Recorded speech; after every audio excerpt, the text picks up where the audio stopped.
So ANC Report has a great article and a couple of videos on their website. I encourage everyone to go look at here. But I just wanted to bring this up. So the first lines, you can go watch the videos, but the first lines say, the anti-Zionist Jews have been receiving death threats from Zionists for months. A house was set on fire December 4th, and then this machete attack happens the last day of Hanukkah. Now there's a rabbi's house that was set on fire. This was the community that was recently attacked by Grafton Thomas with machete.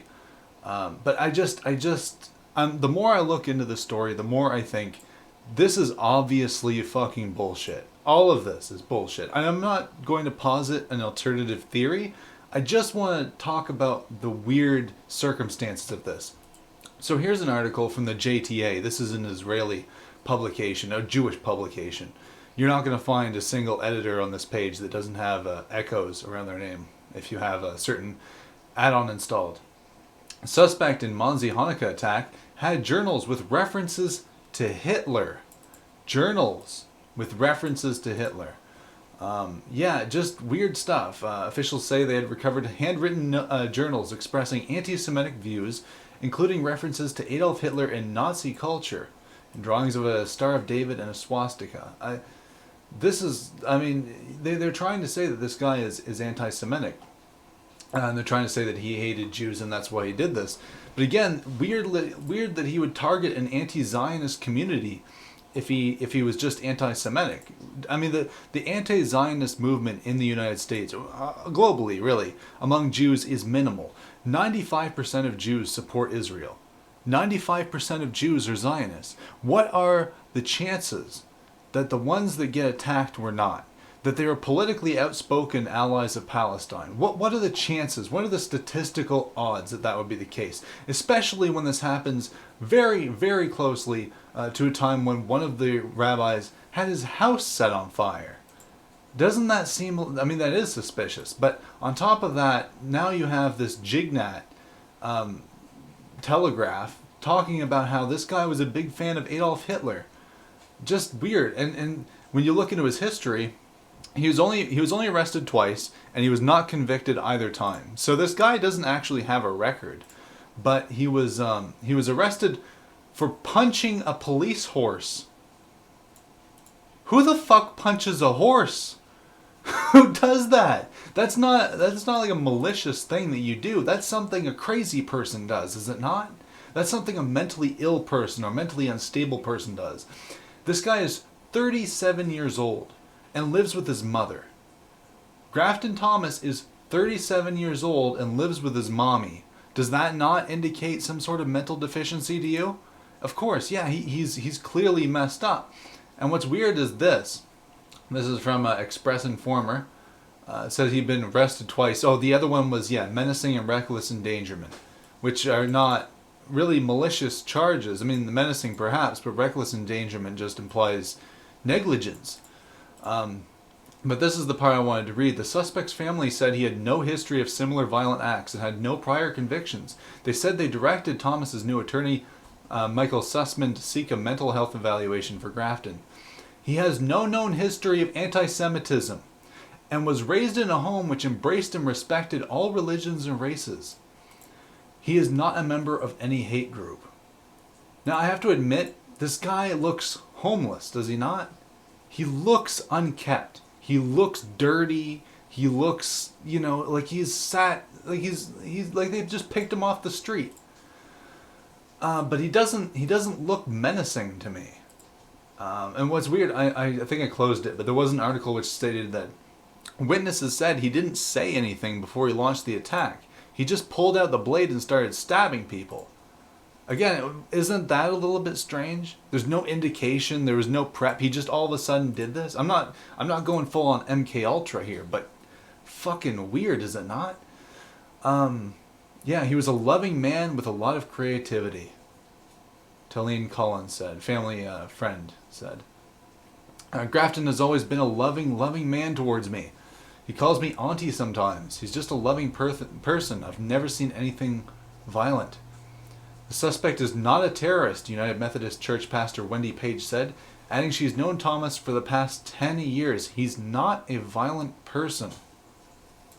Again, None of this adds up. They're saying he had hand-scrawled notes that he read Hitler, which I assume means he read Mein Kampf. Does it seem like this guy is capable of reading Mein Kampf or understanding anything like that?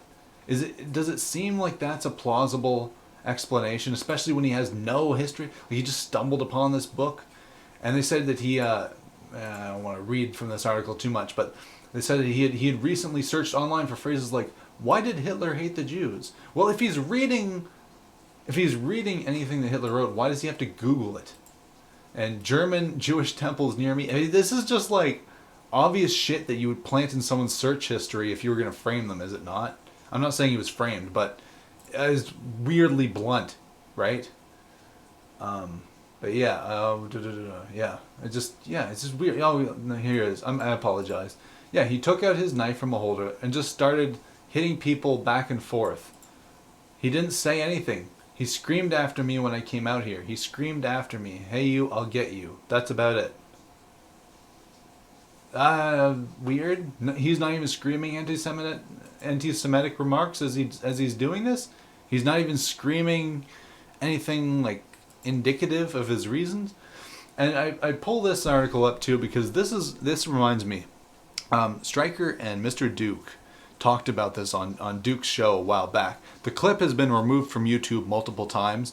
Otherwise, I would play the clip because it's fantastic. It's a 5-minute conversation when they talk about the story. This article is garbage, but essentially what happened in this case, this is, I believe, in Indiana or Illinois, I can't remember. Oh, Indiana, yep. So this couple, Kayomi Brewer, his wife, 17-year-old girl, goes into a chat room and she's messaged by a guy going by the name Asbestos Pete. Now, the articles talking about the story don't really talk a lot about Asbestos Pete because he's obviously a fucking Fed. He was trying to get them to commit a terrorist attack using a recipe for a Drano bomb, I guess. Now, the couple were originally going to do it. He'd apparently radicalized them over a number of months, and but they backed out last minute. Instead, they just drew a swastika, not even on this article says it was on the synagogue. I believe it was across from the synagogue. And they said that they set the yard ablaze. I don't know if they're talking about this. Is this ablaze? This little patch of burnt grass here? Yeah, where does it say it? Yeah, setting the yard ablaze. Yeah, there's a real blaze right there, right? But yeah, this was terrible. And he got like 3 years, I believe, for this. But I just wanted to show you the headline of this article because it made me laugh. Nolan Brewer, Nazi sympathizer who painted swastikas on synagogue, radicalized by Fox News and Ben Shapiro.